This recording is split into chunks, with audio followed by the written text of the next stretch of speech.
magiliw, ay basta silanganan. Alam ng puso, sa titik mo'y buhay. Lupang hinirang, tuyag ka ng magiting. Sa mandulupin, di ka pasisingil. Sa nagatang putok sa simoy at sa langit ng bagaw, ay tinatang tula, kawin sa pagkayang minamahal. Ang isang ng matawad mo'y tagumpay na nagtitingin. Ang bituin at araw niya kailan pa may di magtitingin.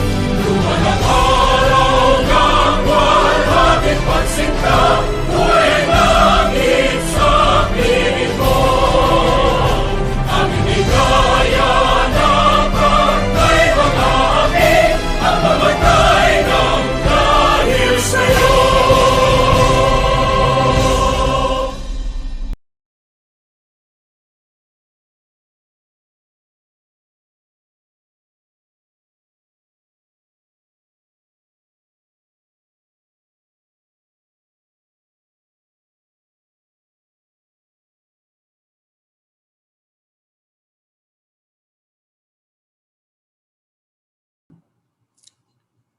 The painting that you saw is called Fly to Egypt painting, which is in our house.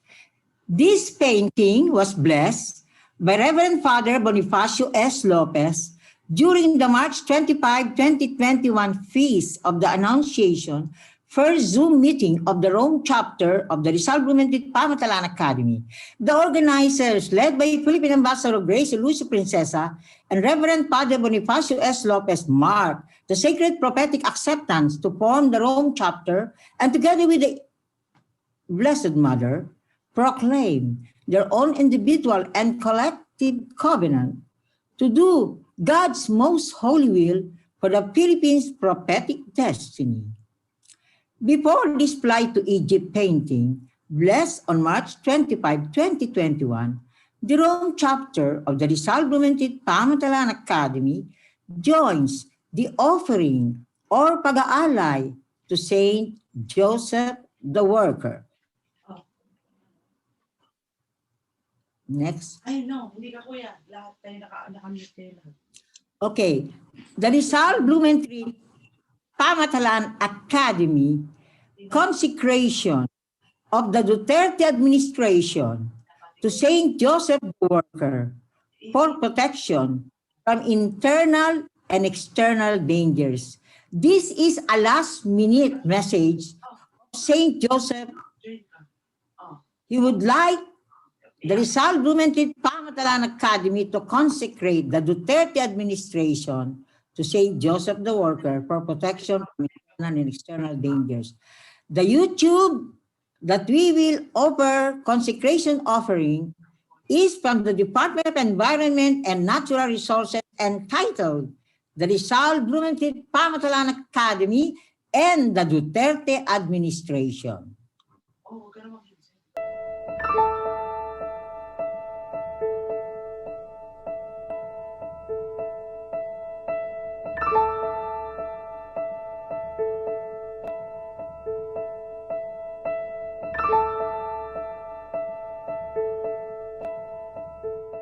Bayan ko, lupang tinubuan, perlas ka ng silangan.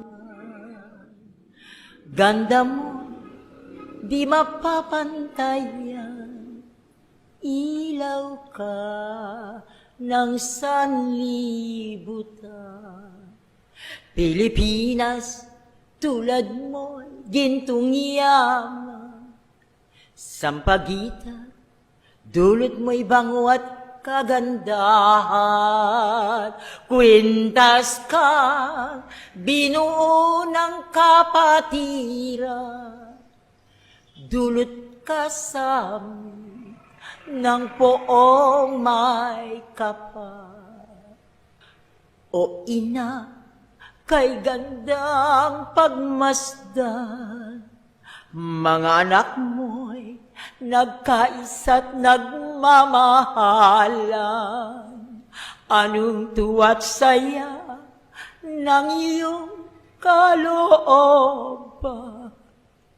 sapagkat narito na ang dambana ng bayan.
Attorney Rafael A. Morales, President of the Rizal Blumentritt Pamataran Academy, offered a Covenant Monument in the University of the Philippines at Diliman, Quezon City as the answer to Rizal's last covenant with God, country, and compatriots.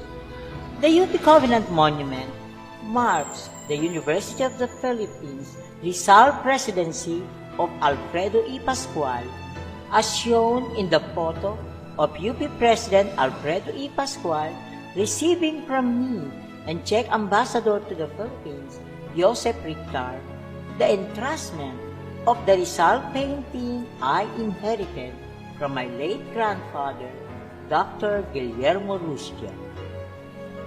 The UP Covenant Monument, donated by Rizal Blumentritt Pamataran Academy President Attorney Rafael A. Morales, based on the design of UP College of Fine Arts Professor Emeritus Nestor Olarte Binluan, answers my long-awaited search and research for the spiritual infrastructure to mark the Philippines, just like America's Statue of Liberty, France's Eiffel Tower, China's Great Wall. In the fullness of God's time, the UP Covenant Monument will serve as the spiritual infrastructure of the Duterte administration.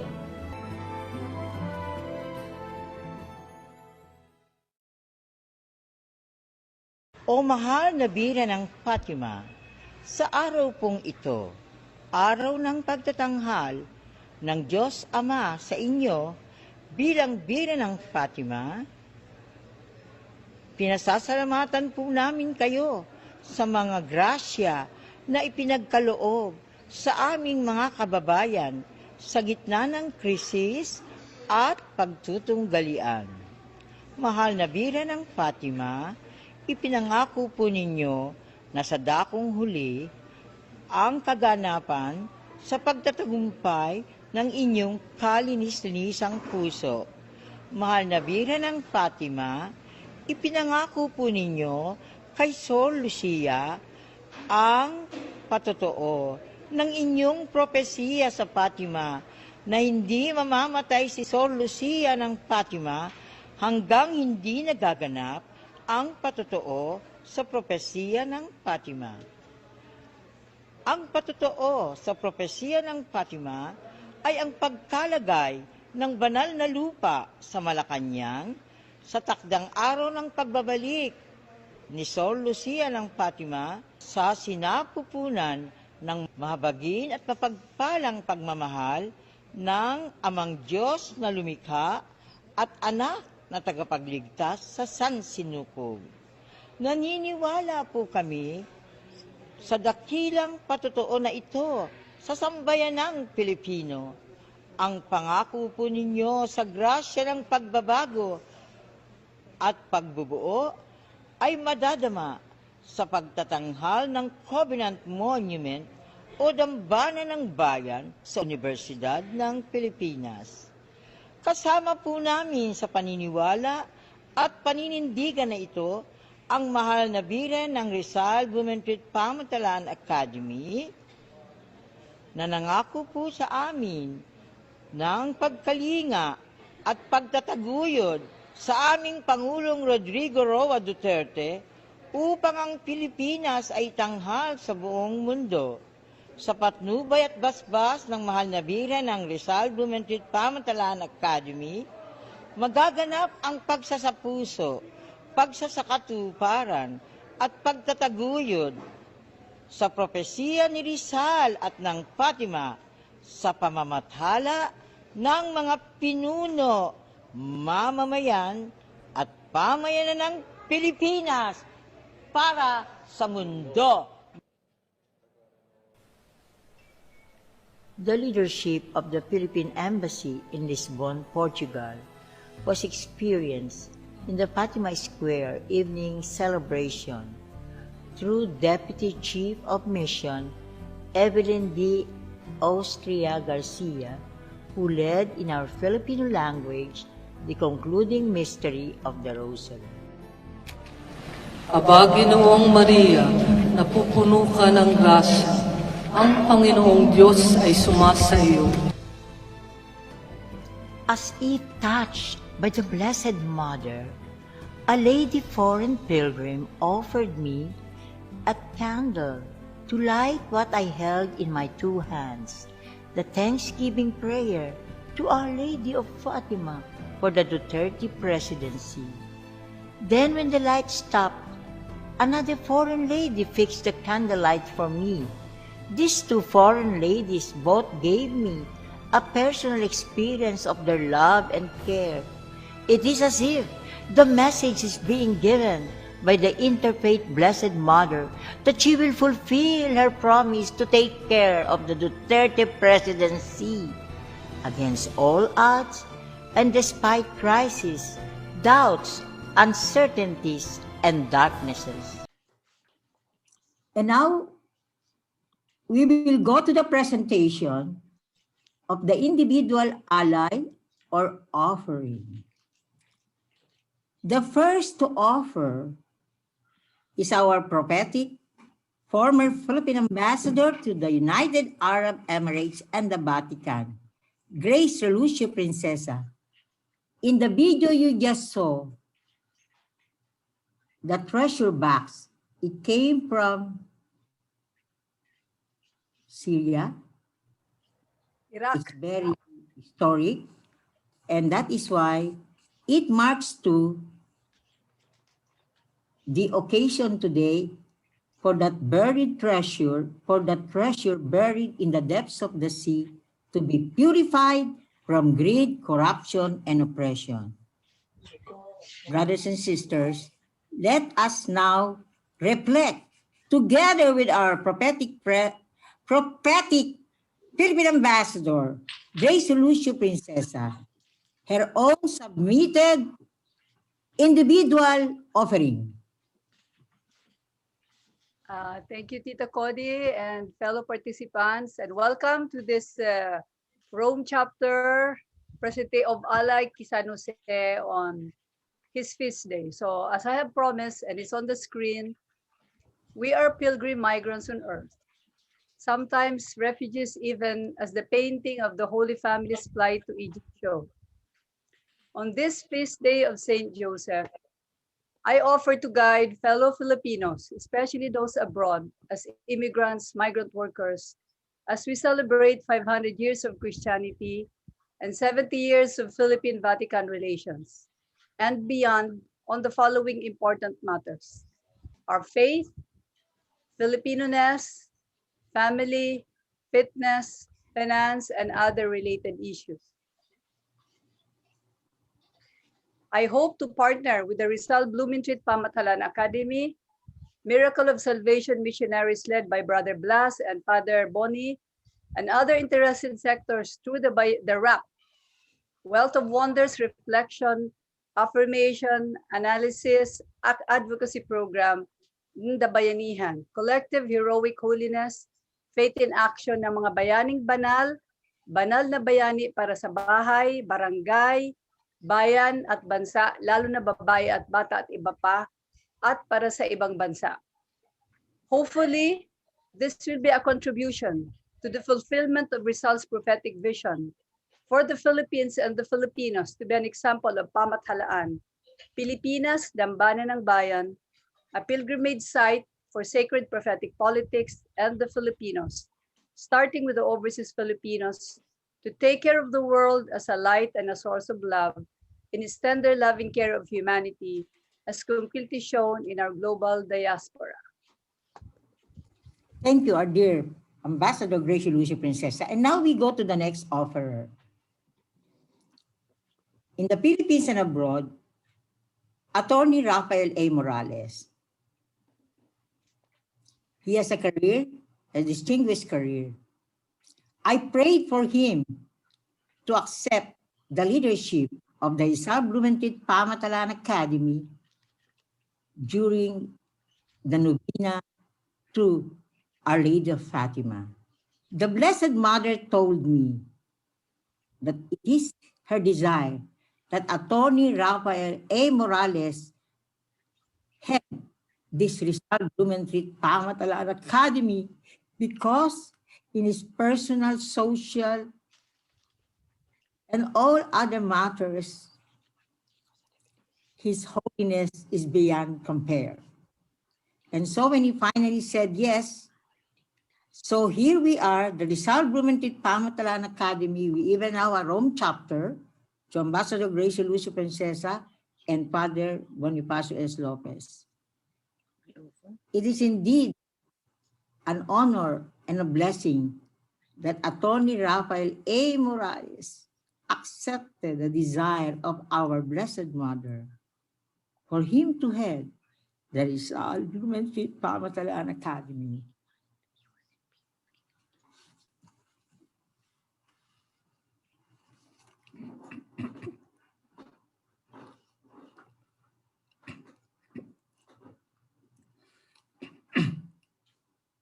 Tanggapin po ninyo, mahal naming San Jose, ang aking alay para sa bawat mag-anak, bawat manggagawa, bawat pamayanan, bawat bansa ng buong mundo. Kalaki po ng alay na ito ay ang pasasalamat sa pagkakataong na ibinigay sa akin upang maitayo ang UP Covenant Monument o Dambana ng Bayan sa Universidad ng Pilipinas sa Diliman, Quezon City. Dahil po dito, iniaalay ng Rizal Blumentritt Pamathalan Academy ang online June to July 2021 National Global Gathering Realizing Pilipinas, Dambana ng Bayan, o the Philippines as the Pilgrimage Covenant Country of Saints and Heroes. Magandang hapon po sa ating lahat. Maraming salamat po.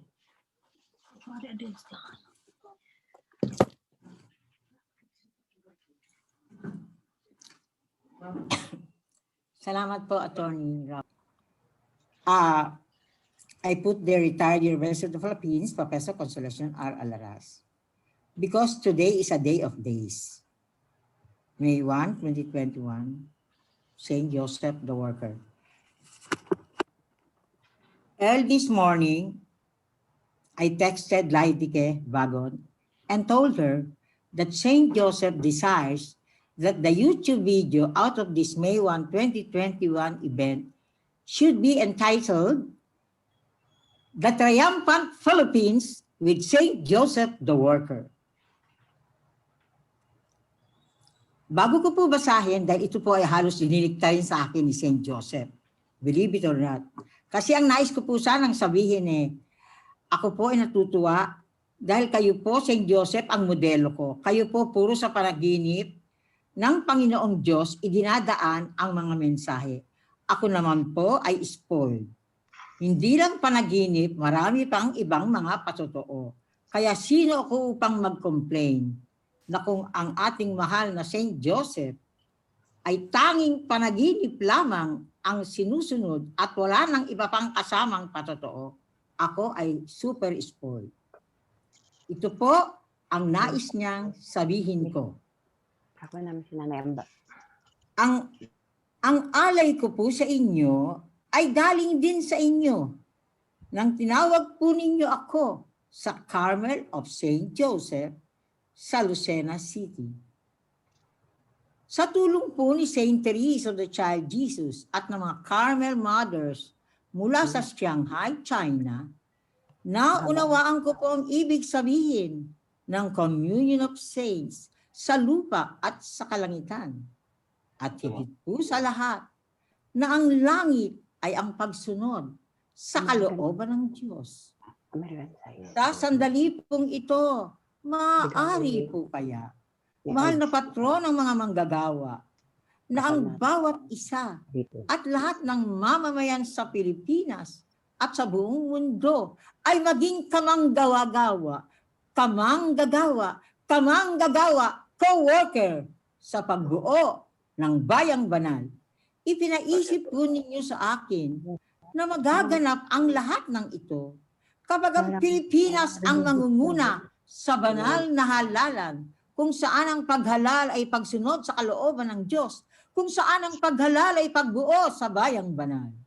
Ang patotoo po ninyo sa kaganapan ng banal na halalan sa Pilipinas ay nang ipinaisip po ninyo sa akin na hingi ng basbas ni Father Bonifacio S. Lopez para sa painting sa aming bahay noong Marso 25, 2021, kapistahan ng pagtanggap ng mahal na Birheng Maria na maging ina ng mananakop. Mula sa Roma, tinanggap ko po sa Pilipinas ang basbas ni Father Lopez sa harap ng painting na naglalarawan sa Flight to Egypt ni San Jose upang iligtas ang buhay ng tagapagligtas na si Jesus at ang mahal na Birheng Inang Maria. Kaya po pala, noong gabi ng Huwebes Santo, Abril 1, 2021, pinasulat po sa akin ang script na may pamagat na Triumphant Philippines with the Blessed Flight to Egypt painting na gagawin po naman ni Laideke Bagon. Po, tutungo na tayo. Andiyan na kaya si Ate Carmen Maglambayan? Pumasok na, Laideke? Wait. Okay. Carmen Maglambayan?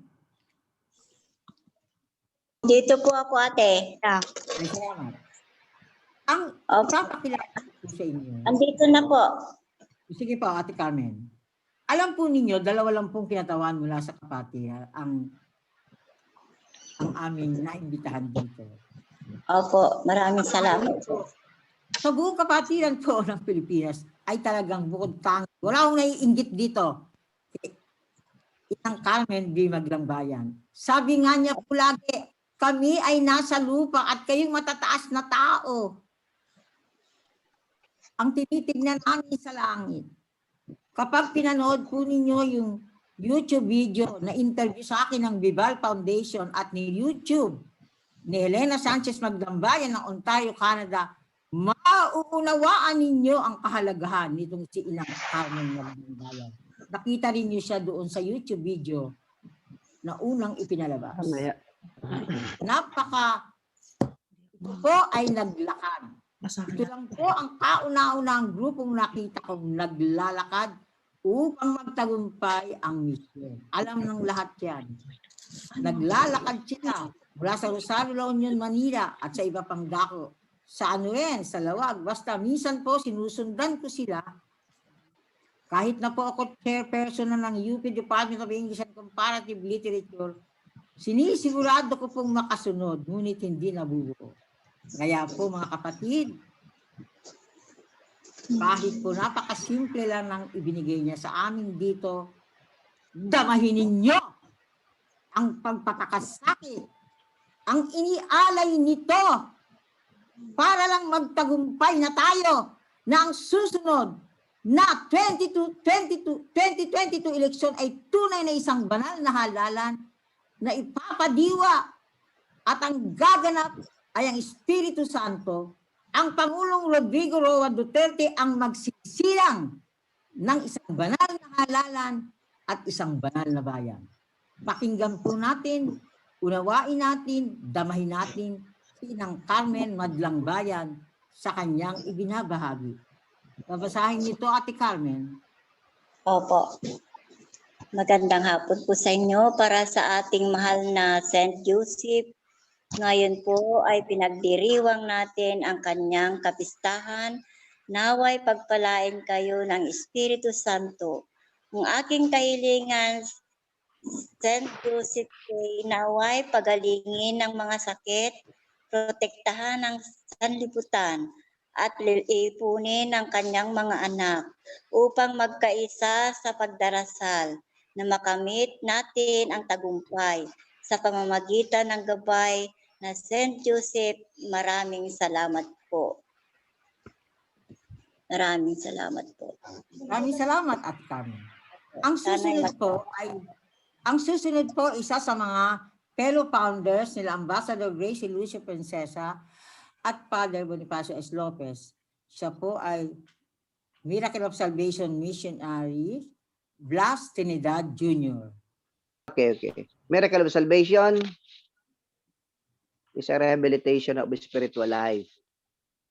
The Lord is calling our attention to submit ourselves, to go back to Him for our salvation. To repentancy, our soul can be purified. And we can do things through the guidance of the Lord to save life and souls. We must be a role model, and through this free will to do good and avoid evils, we can be a missionary. This is the qualification of our Lord God, our Father. Our guide here is Jesus. By evangelizing, spiritual talk, also by serving people, we are serving God. And for today, as feast of Saint Joseph, we must ask his intercession in building the house of God, so people may come always for cleansing of their spiritual life. Yun lang hinihingi natin kay Saint Joseph. And then actually this afternoon, we're going to our church para gawin ang mga bagay sa simbahan para pagandahin ang bahay ng Panginoon na anak ng ating amang si foster parents, foster father, si Saint Joseph. At alam natin na siya ay tutulungan po tayo para pagandahin ang bahay ng kanyang anak, upang marami tayong mga kapwa natin na kababayan o kapatid sa pananalig ang tumungo sa bahay ng ating tagapagligtas. Yun lamang po. Salamat, Kuya. Ngayon po, pupunta tayo sa isang kabataan talaga, Romeo Checker.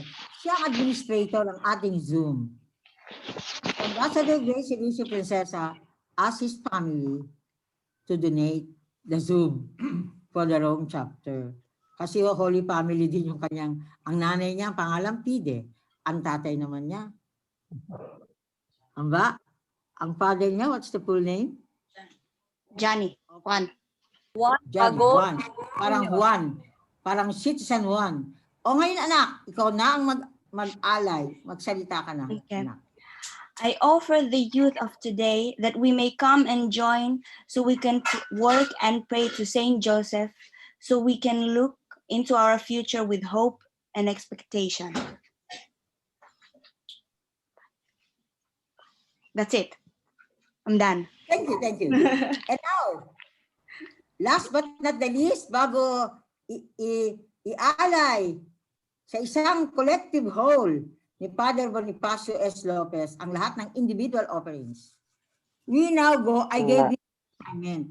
Ang title ko sa kanya ngayon, Kapatiran Convenor at Atty. Carlos G. Serapio. Kasi po si Atty. Carlos G. Serapio, maganda ang ginagalawan niya. Nasa kapatiran siya, nasa simbahan siya.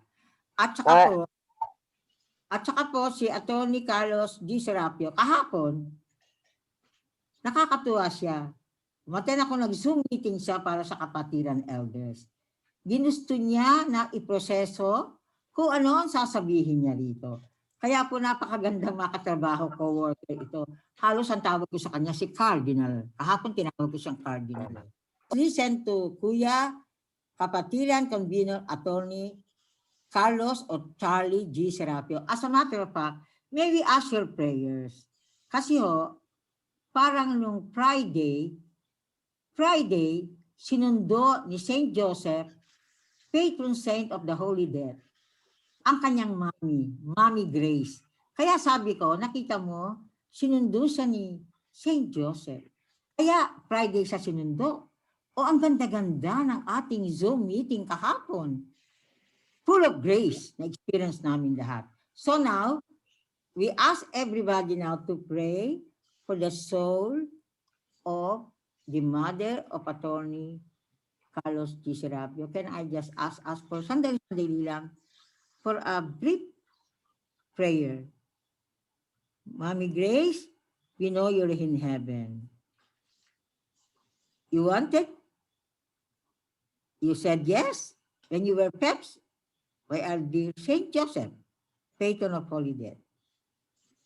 So that the people with whom your son, your beloved son, whose birthday was April 11, 2021, so that your son can harvest all the graces in the mission to fulfill the Philippines' prophetic destiny to give birth to the Philippines as a holy land, bayang banal.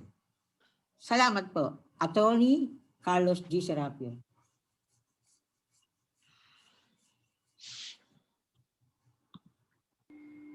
Salamat po. Please allow me to be a bit be more formal in my offering, which I have entitled as Saint Joseph and a Nation in Crisis. Excellency Ambassador Grace Princesa, Professor Conel Laras, Attorney Rafi Morales, my classmate, President of the Rizal Women Treat Pamatla Academy, Laidike John Bagon, Youth of the Rome Chapter, officers, members, friends, brothers and sisters. Pax Resurrexit, peace in the risen Christ.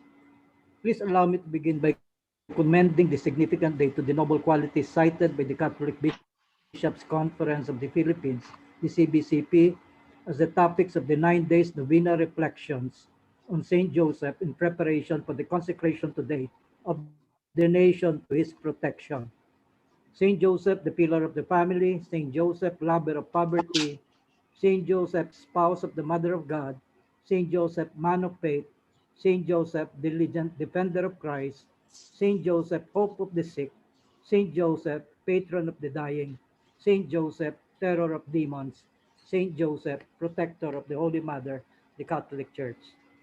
The CBCP reflectors on each of the qualities or virtues of Saint Joseph gave very enlightening and inspirational homilies, and I strongly encourage that you access them. For our own spiritual exercise, however, I shall focus on the reflections of the above-mentioned virtues, which were shared by ordinary men and women of the Kapatiran Espiritual ng Pilipinas, who come from different sacred spaces we refer to as Bakuran. Nanay Carmen Buencamino of the Awit ng Bayan ng Maria or Abama and Our Lady of Remedies, Nanay Lolit Oconer in Fatima, devotees in the National Shrine and the World Apostolate of Fatima, Nanay Rowena Prado of Kapatiran Spiritual ng Pilipinas Spiritual Government, Nanay Hilda Sagrada Familia Divina Gracia, Nanay Tess Bongkan, a hidden group of devotees of Mama Mary guided by the Blue Book, Nanay Ate Cory of the Brothers Mothers Bromoki, Nanay Ate Lina of the Brothers Mothers Kids or Bromoki, Tatay Brother Bobby of Bromoki, Tatay Brother Hil Rioma of Men of St. Joseph, and the Providential Alternative Priest Advocacy. Professor Connie of the Rizal Blumentritt Academy was our initiator. I am from the Magnificat of Mama Mary de Pueblo Amante de Maria Marian Mariological Society of the Philippines, or PAMSPIL, which is connected to the one that is established in the Vatican, the Ordo Nazareni, and our family's devotion to Sagrada Familia and Our Lady of the Most Holy Rosary of Lanabal in Santo Domingo. I took pains in identifying the sources of the reflections, so you will have a sense of the different, although unified, integrated lens used in eyeballing Saint Joseph. The thematic frame that I shall present is the crisis in our nation, which serves as the backdrop to their thoughts and comments, together with those that you have also shared. Paraphrasing a movie title, St. Joseph brand may well be that of crisis, understood as a cross or forking road wherein one must make a life or death choice. To take or not to take Mary as his wife who is pregnant with child without a husband, a state that can mean stoning to death. To flee or not to Egypt to save his spouse and her child. To bring them back home or not so that their child may do his public ministry and fulfill his salvific mission. My read of the Kapatiran perspective of these events springs from the belief of a divine drama based on a divine plan, a story with a plot, a denouement, an unraveling of its ending. Just as in any story, there is a cast of characters, and in this case, it is the Sagrada Familia, the Holy Family, Joseph, Jesus, Mary, and Joseph. What is Joseph's role? Is it It is to ward off the demons which sought to prostrate Mary's fiat, her yes to be the mother of God, by safely delivering her child Jesus Christ. And our Lord Jesus Christ living out his own fiat, his own yes, to his role as Messiah, Savior of the world. Had Saint Joseph failed to say his own fiat, his spouse and son, how would the salvation story be unraveled? This was the sharing of Mother Hilda of Mount Banahaw of the Sagrada Familia Divina Gracia. The Holy Family is a gift of divine grace. It is a gift of divine grace. In the current realities of a threefold crisis that threatens the life of our nation, namely the pandemic, the territorial intrusion into our seas, the economic and social fallouts from the health and security crisis, how do we see St. Joseph's role playing out in the choices that we must make in responding to and resolving the threefold crisis which are pushing us closer and closer to the precipice of disintegration? As Mother Rowena lamented, the nation is dying and she is in search of a leader, a captain who will steer our ship of state that is being tossed by violent waves in a stormy sea. We are in transition, and she posited the question of whether we are plunging to our death as a nation or going to be led to a renewal of our life as a spirited people, pili, consecrated, and pino, refined, and as a sacred anointed land, lupang hinirang, under the sovereignty of Christ our King and our Blessed Mother Mary, our Queen.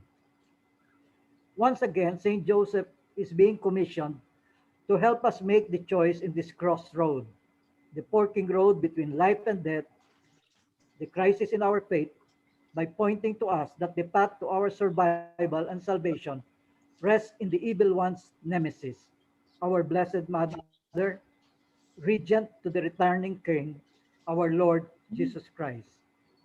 Is this the intent of CBCP in bringing St. Joseph out from his hidden and silent role as protector of the church and as protector of God's people? The mystical lens of the Kapatiran sees this role in the divine drama and looks to St. Joseph with all the qualities and virtues. These were personally witnessed by Nanay Cory and Nanay Lina from what their own father taught them about St. Joseph. This rubbed on brother Tatay Bobby, Nanay Cory's husband.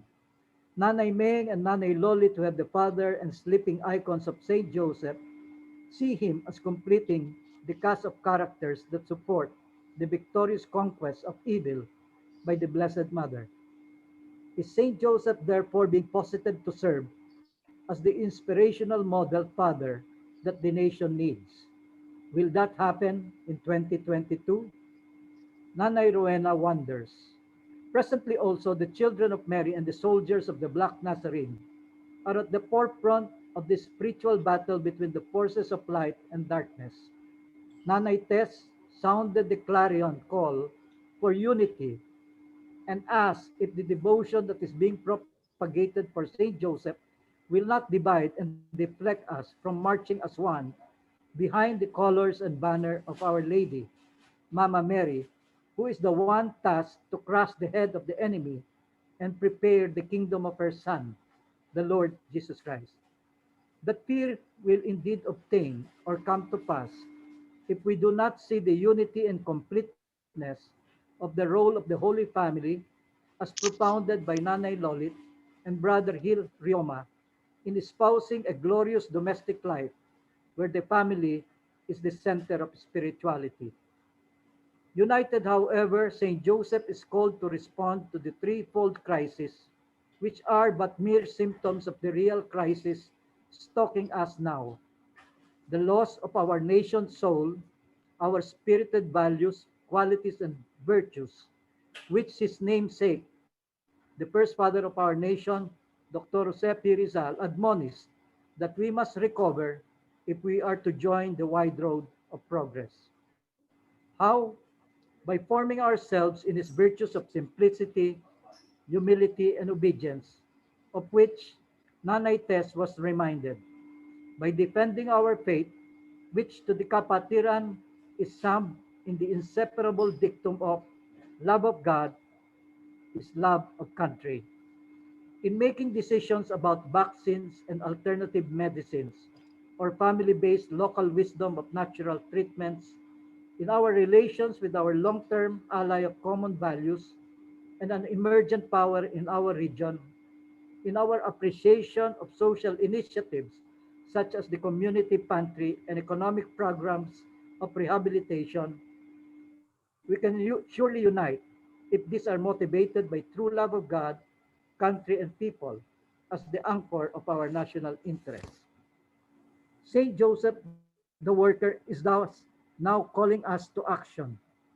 Be model fathers and mothers of the nation. Make every family holy, one and united as it serves to be the cornerstone of our nation and society. Fight the demons of division and disunity under the banner of Our Lady and the kingship of His Son, the Nazarene. Saint Joseph, pray for us to fulfill this mission. Salamat po. Mabuhay po tayo.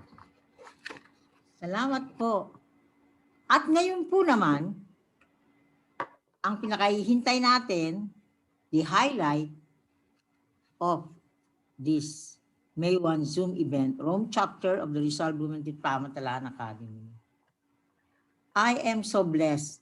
I remember how I first met Reverend Father Bonifacio S. Lopez. I was then staying at the Pontificio Colegio Filipino, and I saw him there, and he introduced himself very humbly. He said, I am the driver of Cardinal Tagle. I'm the driver, but I know he's the priest.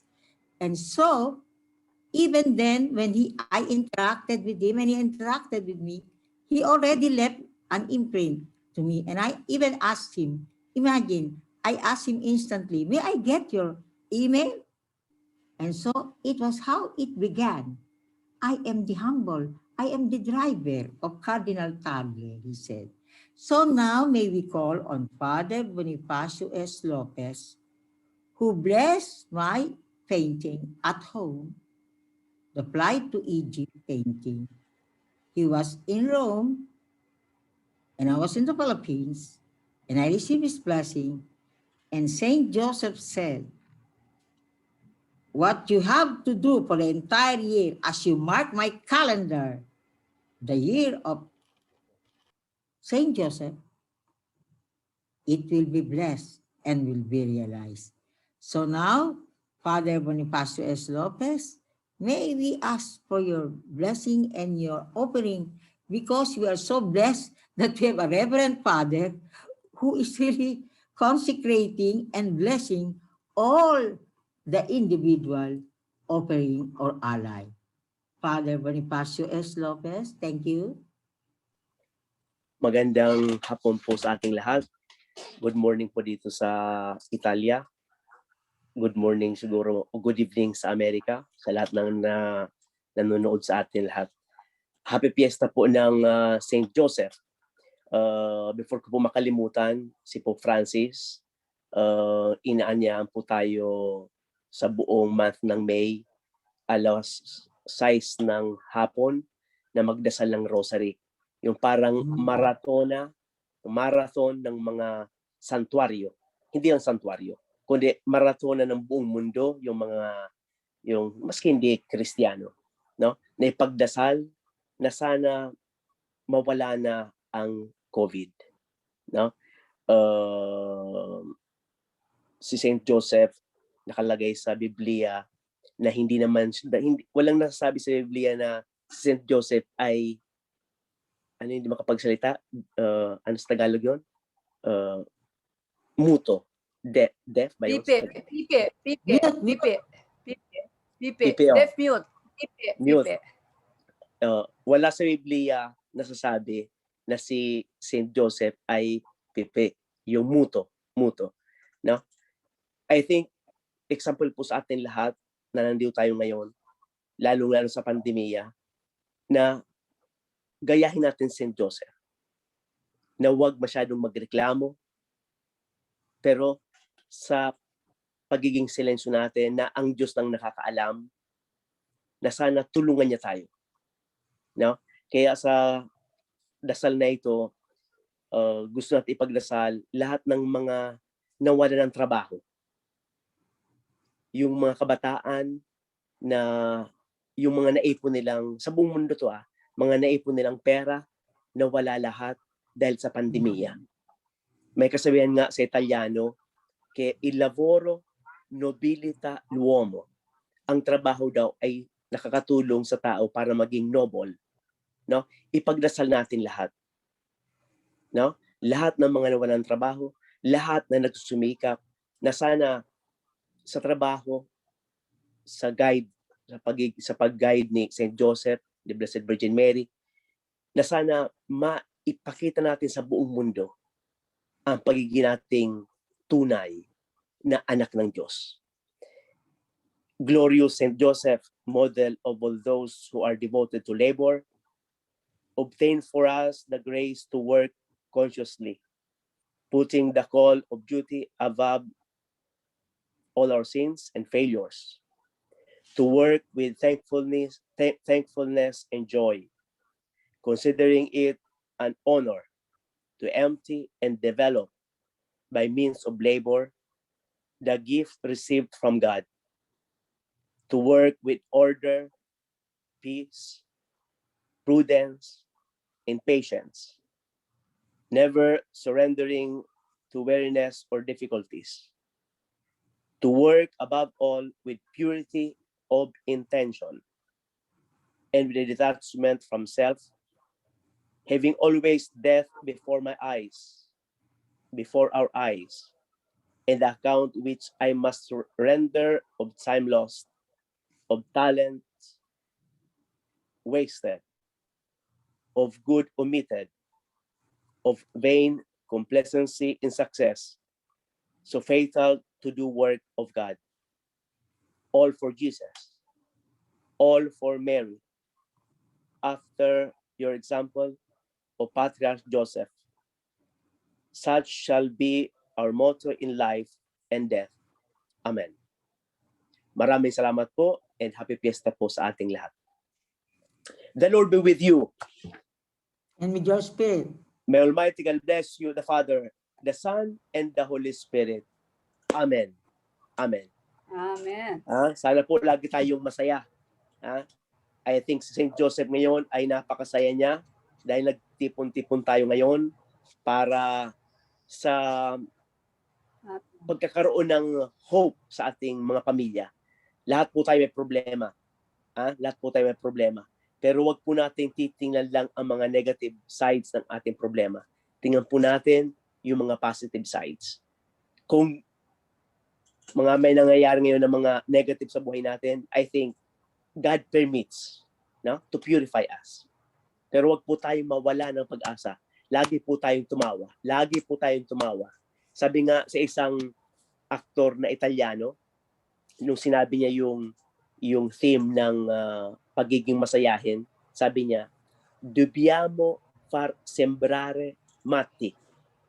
Dapat daw tayo magpakita sa ibang tao na tayo ay loko-loko. Since siya ay lay, yun ang sinabi niya, ako bilang isang pare, dapat po tayo magpakaloko-loko, hindi sa tao, hindi sa problema, kundi maging loko-loko tayo sa Panginoon. Ano ibig sabihin nyo? Lahat ng mga santo ay loko-loko.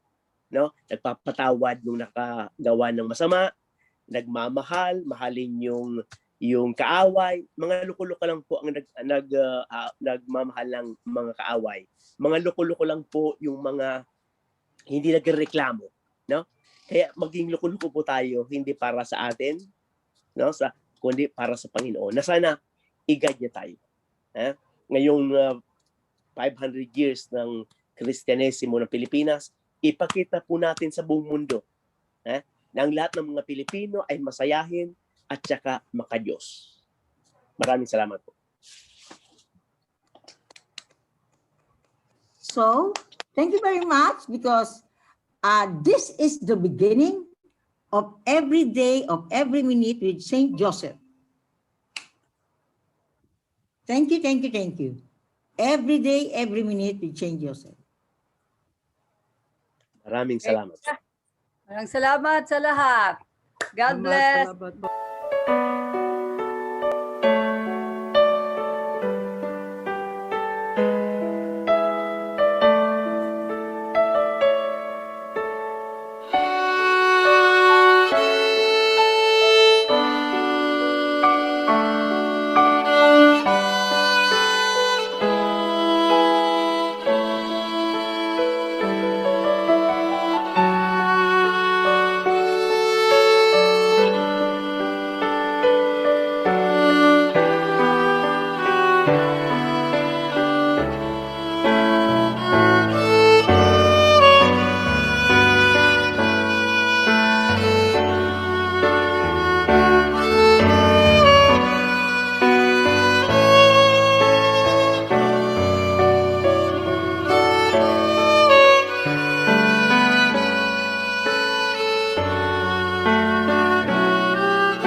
Amen.